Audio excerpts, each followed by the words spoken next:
Eguzkia, ura, haizea, horiek dira azken urteetan garatzen ari diren energia iturri berriak.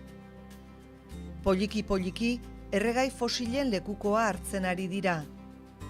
Energia iturri garbiak dira eta ez dira agortzen. Normalean iturri horietatik lortzen den energia ez da nahikoa izaten behar guztiak asetzeko, baina askotan soberakina dago. Soberakin hori behar denean erabiltzeko biltzea, energia adituen helburu eta zik energiguneren kezka bihurtu da. Irtenbideak energia iturri bezain bat dira, hau da, energia iturri bakoitzarentzako erantzun bat aurkitu dute. Presa itzulgarrien sistema da adibidez horietako bat. Duela mende bat gauez ekoitzitako energiaren soberakinak biltzeko erabiltzen zen arren, gaur egun oraindik indarrean dago sistema hori. Oso erraza da, bi maila daude, bi aintzira, bat behean eta bestea goian, eta hustu eta bete egiten dira energia beharraren arabera. Ura beheko mailatik goiko mailara ponpatzeko, eskaria txikiagoa dagoenean ekoizten den energiaren soberakina erabiltzen dute.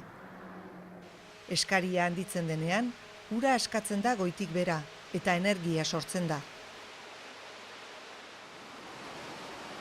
Eraginkortasunaren ikuspegitik, energia biltzeko sistema hau oso eraginkorra da. Energia asko biltzeko gai da, baina leku handiak behar ditu presak kokatzeko, eta gaur egun, gure inguruan ez da ia halako lekurik geratzen.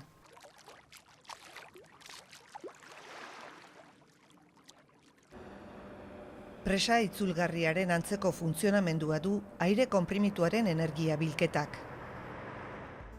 Sistema horretan, abiadura txikiko motor batek eguzkiak edo haizeak sortutako energia erabiltzen du airea lurpeko biltegi batera ponpatzeko. Behar denean, aireari irteten utziko zaio turbina baten bidez argindarra sortzeko. Presa itzulgarriekin gertatzen den bezala, leku egokiak aurkitzea da arazo nagusia. Son centrales que precisan, para que sean económicas por ahora, de un gran... Merkeak izateko bilketa volumen handia behar dute, eta lurpean eginda baino ezin da lortu hori. Por ejemplo, vaciar una cavidad de sal.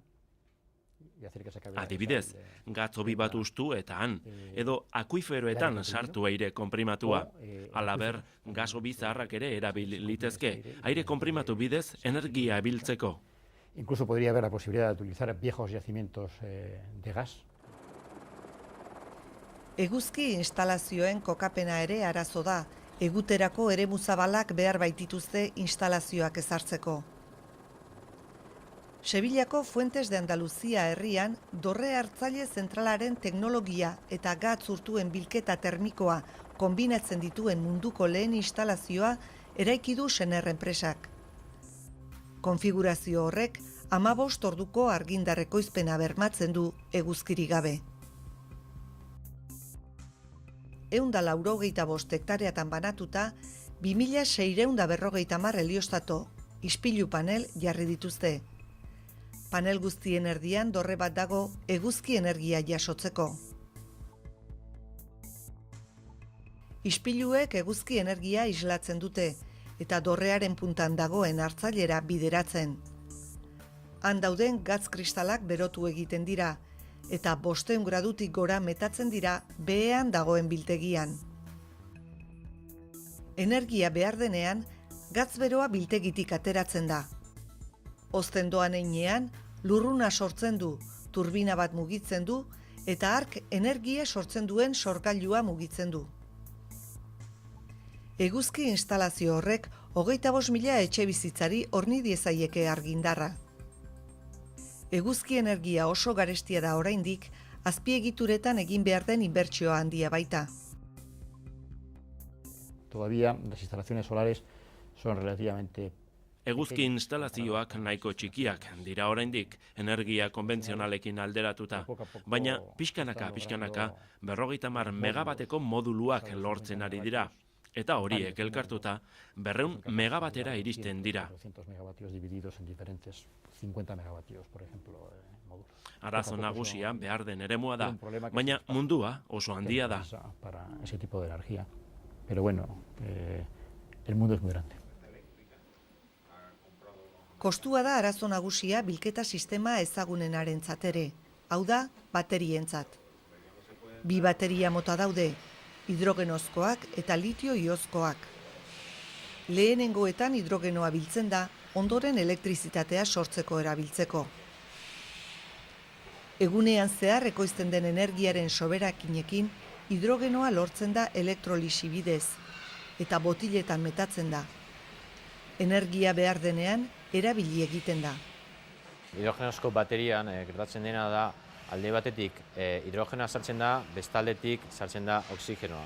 Eta hor erdian egoten da erreakzio bat nola egiten da ura alde batetik, eta gero sobratzen dena da elektroiak, eta elektroi horiek kreatzen dute elektrizitatea. Tentsioak bermatua egon behar duen lekuetan erabiltzen da energia bilketa hau. Elektrizitatea eteten bada, bateriak martxan jartzen dira automatikoki. Litio-iozko baterietan energia pilatu edo askatu egiten da, elektroiak elektrolito batera konektatuak dauden anodora eta katodora eramaten dituzten erreakzio elektrokimikoen bidez. Jartzen baduzu bi terminalak, positiboa eta negatiboa, eta hor erdian jartzen baduzu karga bat, edo linterna bat, edo onelako gauzak, orduan, naturalki joaten dira ioiak aldi batetik bestera.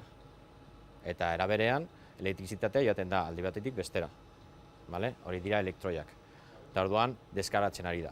Kargatzeko egiten duguna da, tentsio bat bien kato eta anodoan jarri. Tentsio horrekin, dependitzen du zein tentsioa den, tentsio horiekin egiten duna prozesu alderantzizkoa. Eta forzatzen dugu elektroiak alde batetik bestera joatera, eta bebai ioiak, litio-ioiak alde batetik bestera joatea. Eta horrela kargatzen ditugu. Litiozko bateriak telefono mugikorretan, ordenagailuetan edota autoelektrikoetan erabiltzen dira. Energia berriztagarrien aldeko apustuak ezinbesteko egiten du energia biltzeko sistemak garatzea. Elektrizitate hornikuntza bermatu nahi bada, energia ekoizten ez denean ere.